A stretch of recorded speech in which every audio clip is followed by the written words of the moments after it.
Assalamualaikum warahmatullahi wabarakatuh.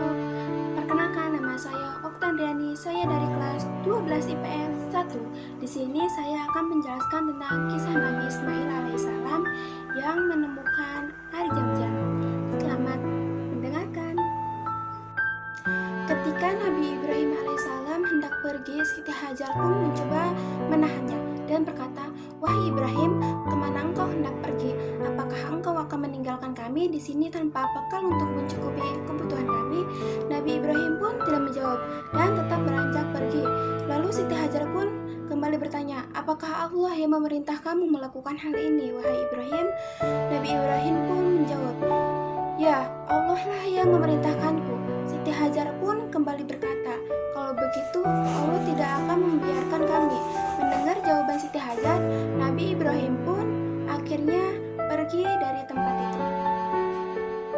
Setelah melewati sebuah bukit hingga tak terlihat oleh Siti Hajar dan anaknya Ismail, ia pun berbalik. Ia memandang ke arah Baitullah sembari berdoa meminta kepada Allah Subhanahu wa taala agar segala kebutuhan istri dan anaknya senantiasa tercukupi. Lalu Nabi Ibrahim pun kemudian kembali ke negeri Syam untuk menemui istrinya Siti Sarah atas perintah Allah. Di padang pasir yang tandus bernama Makam itu, Siti Hajar kebingungan mencari sumur air. Ismail yang terus menangis karena kehausan, maka berlarilah Siti Hajar ke sana kemari tanpa tujuan dan arah. Berkali-kali ia pulang pergi ke Bukit Safa dan Marwah, tetapi tidak didapatkan setetes air pun. Tiba-tiba Siti Hajar pun mendengar suara yang memerintahkan agar Ismail diletakkan di sebuah tempat. Maka diletakkanlah Ismail di tempat sesuai perintah yang ia dengar. Dengan izin Allah Subhanahu wa taala, kaki bayi Ismail yang hentak-hentak itu seketika muncul mata air dari dalam pasir dengan begitu derasnya. Lalu Siti Hajar pun segera meminum sepuasnya dari sumber mata air itu, dan Ismail pun berhenti menangis.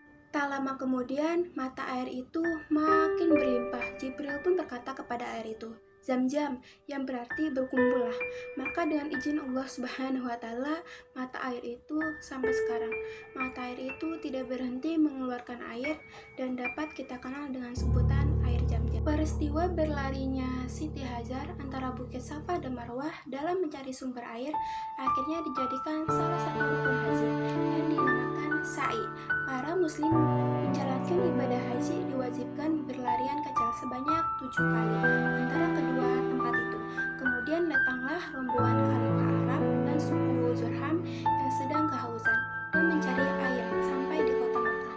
Tiba-tiba mereka melihat burung sedang berterbangan di atas suatu bukit. Mereka menduga pastilah ada sumber air di tempat burung-burung itu berada. Dan ternyata dugaan mereka itu benar. Di tempat itu mereka dapati Siti Hajar dan putranya Ismail berada di tepi mata air yang jernih dan begitu sangat makmur. Maka orang-orang Arab itu menemui Siti Hajar dan memohon izin untuk mengambil air di tempat itu.